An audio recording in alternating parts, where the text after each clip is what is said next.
আচ্ছা, নেককার একজন স্ত্রী পাওয়ার স্বপ্ন আপনাদের সবারই তো আছে, তাই না?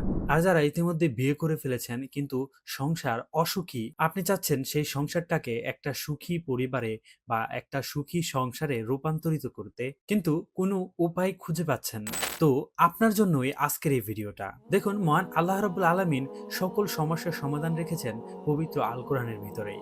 আপনি যদি ভালোভাবে পড়াশোনা করেন বা ভালোভাবে খোঁজাখুঁজি করেন, তাহলে আপনার সব সমাধানই কিন্তু সেখানে খুঁজে পাবেন। তো এই সমস্যারও একটা সমাধান আছে পবিত্র কোরআনুল কারিমের একটা আয়াতে।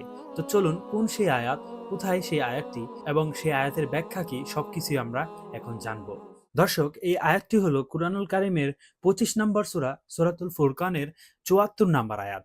সেই আয়াতটা চলুন আমরা প্রথমে তিলাওয়াত করি। সেই আয়াতটি হলো, ওয়াল্লাযীনা ইয়াকুলুনা রব্বানা হাব লানা মিন আজওয়াজিনা ওয়া যুররিয়্যাতিনা কুররাতা আ'ইউনিন ওয়াজআলনা লিল মুত্তাকিনা ইমামা। তো এই আয়াতটার অর্থ হলো, এবং যারা প্রার্থনা করে বলে, হে আমাদের রব, আমাদের জন্য এমন স্ত্রী ও সন্তান সন্ততি দান করুন যারা হবে আমাদের জন্য চোখ জুড়ানো, আর আপনি আমাদেরকে করুন মুত্তাকিদের জন্য অনুসরণযোগ্য। এখানে আপনারা দোয়া হিসেবে যেটা তিলাওয়াত করবেন সেটা হলো, এই প্রথমে যে ওয়াল্লাযীনা ইয়াকুলুনা, ঠিক আছে? এই যে এখানে আমি যদি দেখাই একটু, এই যে এই আয়াতটুকু ওয়াল্লাযীনা ইয়াকুলুনা, এই আয়াতটুকু আপনাকে পড়তে হবে না। কারণ এখানে এটার অর্থ হলো যে, মানে এবং যারা প্রার্থনা করে এবং বলে।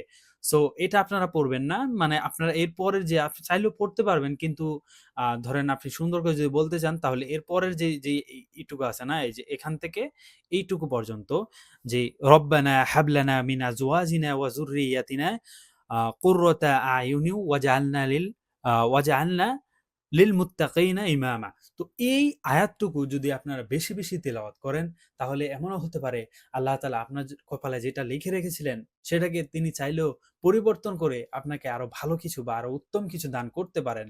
তো সেজন্য বেশি, বেশি তিলাওয়াত করবেন। আর যাদের সংসারে অসুখী, সংসারে ঝামেলা, সন্তান-সন্ততি তার কথা শুনে না, আপনারাও এই আয়াতটাকে বেশি, বেশি তিলাওয়াত করবেন। এতে কি হবে? এতে আল্লাহ তাআলা আপনাদের সংসারটাকে আরো সুখী করবেন। আল্লাহ তাআলা আপনাদের সংসারে যেই বদ নজর রয়েছে বা যেই খারাপ নজরগুলো রয়েছে, যেই ঝামেলাগুলো রয়েছে, সেগুলোকে দূর করে একটা সুখী পরিবার বা একটা সুখী সংসারে রূপান্তরিত করবেন। তো এই দোয়াটা যদি আপনি চান যে আপনার মাধ্যমে অন্যরাও জানতে পারুক, তাহলে ভিডিওটা এখনই শেয়ার করে ফেলুন। এতে তারাও উপকৃত হবে ঠিক আপনার মতোই। আসসালামু আলাইকুম।